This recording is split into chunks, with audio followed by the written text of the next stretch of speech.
तेजस्वी यादव क्या बोलता है उसको खुद को भी पता नहीं। खुद को नहीं पता। हम उनसे कहना चाहेंगे उनके माता पिता के राज में भी उसके घर में महाभारत हो चुका है। महाभारत हो चुका है। कुछ दिन पहले उसकी भाभी शिल्पी गौतम का कांड, उनके माता पिता के राज में एक आईएएस के परिवार के साथ क्या सा हुआ पूरा दुनिया जाना। पूरे दुनिया में बिहार का नाम शर्मसार हुआ। लालू परिवार में रोहिणी आचार्य ने जिस तरीके से रोते हुए आरोप लगाए या जो घटनाएं उन्होंने बताई, सुरेंद्र मेहता जी आप क्या कहेंगे? तेजस्वी यादव ने कहा कि वो रिटायरमेंट की ओर बढ़ चुके हैं और उनकी दिमागी हालत भी ठीक नहीं है, उनका स्वास्थ्य भी ठीक नहीं है। उसको पता होना चाहिए वो क्या बोल रहा था। नमस्कार, आप लाइव सिटीज देख रहे हैं, आपके साथ मैं हूं वसीम खान। देखिए, आज बिहार की राजनीति के लिए ऐतिहासिक दिन, जब मंच पर देश के प्रधानमंत्री नरेंद्र मोदी रहे और नीतीश कुमार ने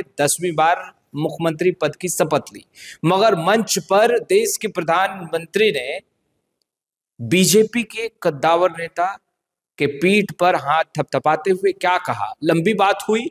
देखिए, वह शख्स फिलहाल हमारे साथ हैं। आज इन्होंने भी ओथ लिया है, यानी मंत्री बने हैं, नीतीश कैबिनेट में शामिल हुए हैं। सबसे पहला सवाल तो यही होगा, देश के प्रधानमंत्री नरेंद्र मोदी ने आपके पीठ को थपथपाया और लंबी बातचीत आपके बीच और देश के प्रधानमंत्री नरेंद्र मोदी के बीच हुई है, क्या बातचीत हुई?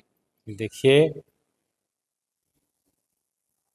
आदरणीय इस देश के यशस्वी प्रधानमंत्री श्री नरेंद्र मोदी जी देश के लिए चिंतित थे, राष्ट्र के लिए चिंतित थे। हमारा देश, हमारा राष्ट्र कैसे विकसित हो, हमारा देश राष्ट्र कैसे आगे बढ़े, ये चिंता उनको है। और यही वजह है कि उन्होंने कहा कि जब तक बिहार का विकास नहीं होगा तब तक हम एक विकसित देश को बनाने में, एक अच्छा राष्ट्र को बनाने में हम पीछे रह जाए। इसलिए बिहार के विकास को आगे बढ़ाना होगा। और उन्होंने स्पष्ट रूप से कहा कि तुम जितने भी मंत्री बने हो एनडीए के, सब लोग मिल करके एक विकसित बिहार के लिए सब लोग काम करना, और हम तुम्हारे साथ हैं। हम बिहार के विकास के लिए, बिहार की प्रगति के लिए हम एकजुट हैं। सब लोग एक साथ रहेंगे एनडीए, और हमारा आशीर्वाद बिहार को रहे। इस पल को कैसे आप देखते हैं, इस दिन को आप कैसे देखते हैं, जब मंच पर देश के प्रधानमंत्री थे, देश के गृह मंत्री थे, पार्टी के राष्ट्रीय अध्यक्ष जेपी नड्डा थे, नीतीश कुमार थे और तमाम बड़े चेहरे एनडीए खेमे के मौजूद थे, और आप ओथ ले रहे थे, शपथ ले रहे थे? सब हमारे एनडीए के जितने कद्दावर नेता थे, ये सब लोग इस शपथ ग्रहण समारोह में उपस्थित थे। और सब लोगों का एक ही सोच है कि हमें जो नारा दिया है विकसित बिहार बनाने की, जो हमारी परिकल्पना है, उसको कैसे हम जमीन पर उतारें, इसकी तैयारी चारों तरफ से चल रही। तेजस्वी यादव के पार्टी के नेता और यूं कहें कि विपक्षी दलों ने बड़ा आरोप लगाया, 10,000 रुपए में आप लोगों ने वोट खरीद लिया और जीत गए। देखिए, तेजस्वी यादव क्या बोलता है उसको खुद को भी पता नहीं। खुद को नहीं पता। खुद को भी पता नहीं, और जो मन में आया सो बोल दिया। हम उनसे कहना चाहेंगे उनके माता पिता के राज में भी, उनके माता पिता भी 15 साल तक बिहार के मुख्यमंत्री रहे, और उन्होंने गरीब गुरबा के लिए, बिहार की प्रगति के लिए, बिहार की तरक्की के लिए कोई काम किया नहीं। और देख लीजिए, कहा चरवाहा विद्यालय खोल दो, चरवाहा विद्यालय का निर्माण करवा लिया। उसके बाद उनके माता पिता के राज में शिल्पी गौतम का कांड, उनके माता पिता के राज में एक आईएएस के परिवार के साथ क्या सा हुआ पूरा दुनिया जाना। पूरे दुनिया में बिहार का नाम शर्मसार हुआ। और उस व्यक्ति को सबसे पहले सोचना चाहिए कि हमारे माता पिता के राज में हुआ क्या सब है, जिसका नाम जंगल राज पड़ा था। जंगल राज पड़ा, और ये जान लीजिए उस बच्चे को पता होना चाहिए। बच्चा है वो, राजनीति में बच्चे न है। अच्छा, उसको तो पता होना चाहिए कि हमारे माता पिता के राज में हुआ क्या था। जिसके माता पिता के राज में कानून व्यवस्था नाम की कोई चीज नहीं था। उनके माता पिता के राज में जब बच्चा स्कूल जाता था, वो हर परिवार का, उसके माता पिता चिंतित रहा करते थे कि हमारा बच्चा सकुशल वापस आएगा कि नहीं। हमारी माँ बहन जब बाजार हाट जाती थी तो उसकी कुशलता की कामना करते थे परिवार के लोग कि सही सलामत आएगा कि नहीं आएगा। ये था लालू राबड़ी की सरकार। तो उनको सोचना चाहिए, अपने माता पिता के राज के बारे में सोचना चाहिए, तब दूसरे तरफ बोलना चाहिए। अरे कम से कम इतना तो है ना, नीतीश कुमार ने और इस देश के माननीय प्रधानमंत्री आदरणीय श्री नरेंद्र मोदी जी ने हर घर में एक महिला को रोजगार देने की बात की। 10,000 रुपया लॉन्च हो गया और कहा गया है कि तुम्हारा रोजगार जब बढ़ेगा फिर 2 लाख रुपया देंगे ना, देंगे, जान लीजिए। हाँ, हर हाल में देंगे। सरकार बन गई, कहीं भूल तो नहीं? नहीं, कैसे हो सकता है?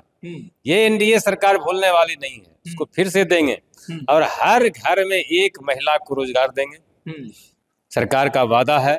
और इसलिए कि देख लीजिए, जब गरीब गुरबा के परिवार में जब पैसा नहीं होता है तो उस गरीबी के कारण उसका बाल बच्चा स्कूल का फीस नहीं दे पाता है, पढ़ा लिखा बच्चा को नहीं पाता है। आपने वो दिन देखे हैं, आप जहां से उठे हैं, देखे हैं। और वो गरीबी और गुर्बत से जब लोग गुजरते हैं तो उनके लिए पैसा माने रख जाता है। पर एक सवाल खूब उठा जब चुनाव में 5 पांडवों की बात हो रही थी और फिर ऐलान हुआ कि बिहार में एनडीए का नेतृत्व नीतीश कुमार करेंगे, तो तेजस्वी यादव ने कहा कि वो रिटायरमेंट की ओर बढ़ चुके हैं और उनकी दिमागी हालत भी ठीक नहीं है, उनका स्वास्थ्य भी ठीक नहीं है, ऐसे खटारे गाड़ी पर कोई सवारी करना नहीं चाहता है।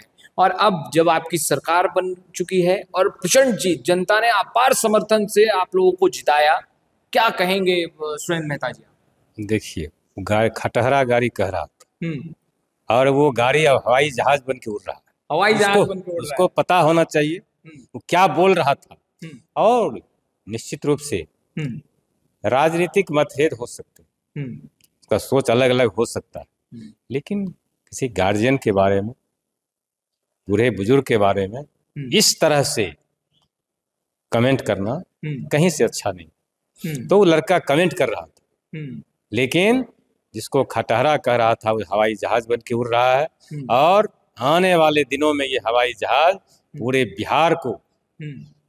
बिहार को नई ऊंचाई देने का काम करेगा। पिछले दिनों भी एनडीए के नेतृत्व में आदरणीय श्री नीतीश कुमार जी ने जो काम किया है वो आम जनता की जहनियत में है और बिहार के विकास के लिए, बिहार की प्रगति के लिए आदरणीय श्री नीतीश कुमार जी ने जो काम किया उसी का ये असर है।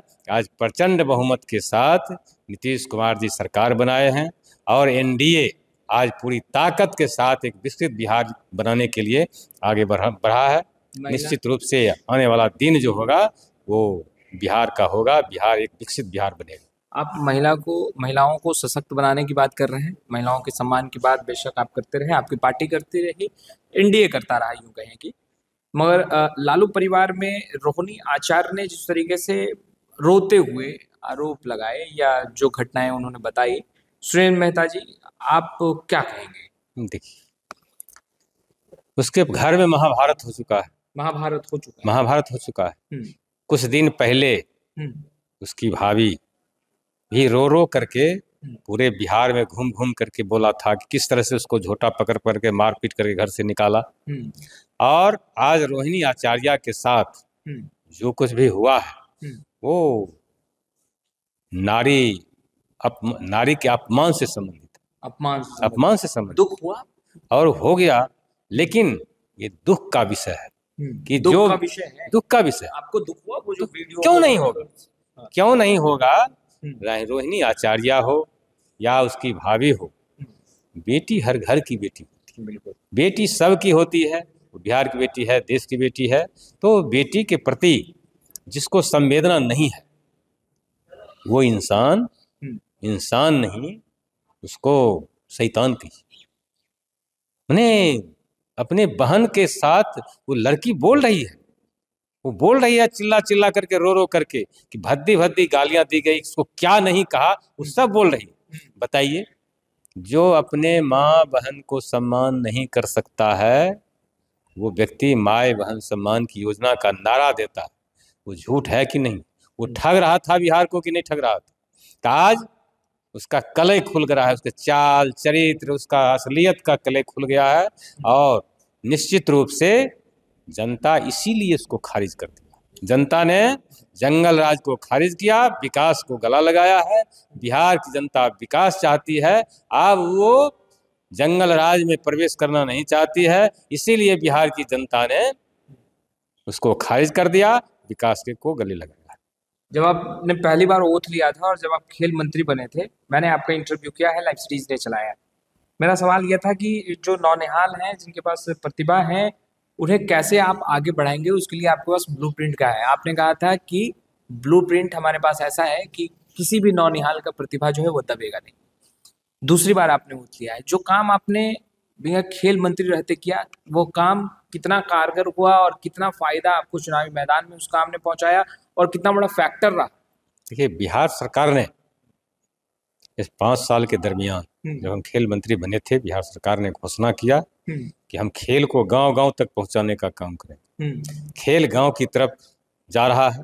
पूरे बिहार में जहां जहां जमीन उपलब्ध हुआ, बिहार सरकार के माननीय मुखिया आदरणीय श्री नीतीश कुमार जी ने कहा था कि हम मेडल लाओ, नौकरी पाओ, और बिहार को हम खेल के क्षेत्र में आगे बढ़ाएंगे, इसको गांव की तरफ ले जाएंगे। तो आज की तारीख में 7,500 पंचायत में खेल के मैदान बनाए जा चुके हैं। खेल गांव की तरफ जा रहा है। उसी तरह से जो उन्होंने नारा दिया, मेडल लाओ, नौकरी पाओ, तो खेलो इंडिया का गठन आदरणीय प्रधानमंत्री श्री नरेंद्र मोदी जी के नेतृत्व में खेलो इंडिया का गठन हुआ। उन्होंने नारा दिया, मेडल लाओ, नौकरी पाओ। खेल प्रेमियों के अंदर, खेलने वाले बच्चों के अंदर काफी उत्साह का वातावरण बना, और उसी नारा को चरितार्थ बिहार सरकार ने भी किया। तो अब देख लीजिए कि इतने बड़े पैमाने पर खेल क्षेत्र का विकास हुआ। खेल बिहार में कभी कोई अंतर्राष्ट्रीय खेल नहीं हुआ करता था। खेल एकेडमी का निर्माण हुआ राजगीर में, खेल विश्वविद्यालय का निर्माण हुआ, और वहाँ अंतर्राष्ट्रीय स्तर के खेल हुए। और सबसे ज़्यादा खुशी की बात तो ये हुई कि वो महिला चैंपियनशिप 2025 जो हुआ, उसमें भारत चाइना को हरा करके जीता। काफी गर्व हुआ बिहार में, बिहार के अंदर अंतर्राष्ट्रीय स्तर के खेल हुए। यानी सुरेंद्र मेहता के काम ने रंग लाया। जी, बेशक काम हुआ। देख लीजिए, मोइनुल हक स्टेडियम जो जीर्ण शीर्ण अवस्था में था, बिहार सरकार ने उसको BCCI को दिया लीज पर, और वो अंतर्राष्ट्रीय स्तर का एक बड़ा स्टेडियम बनने के लिए जा रहा है। इसलिए बड़े पैमाने पर खेल क्षेत्र का विकास हुआ। आने वाले दिनों में बिहार सरकार का अभियान है कि खेल के क्षेत्र में हम दुनिया के मानचित्र पर कैसे आगे हों, इसकी तैयारी, इसका अभियान बिहार सरकार की तरफ से चल रहा है। आने वाला कल जो होगा, ये खेल बिहार में प्रगति की ओर है। आने वाले दिनों में बिहार खेल के क्षेत्र में दुनिया के मानचित्र पर होगा, सरकार का अभियान। बिल्कुल, ये सुरेंद्र मेहता हैं, इसी तरीके से सरल तरीके से जनता के बीच रहते हैं, ग्राउंड जीरो के नेता हैं, और आज देश के प्रधानमंत्री नरेंद्र मोदी से लंबी बातचीत, मंच पर आशीर्वाद भी मिला, और क्या कुछ बातें हुई सुरेंद्र मेहता ने बताया है। शपथ ली है, इस बार भी मंत्री बने हैं, और संकल्प बिहार को आगे बढ़ाने का। फिलहाल इस वीडियो में इतना ही। कैमरे के पीछे राधे हैं, आपका बहुत बहुत शुक्रिया।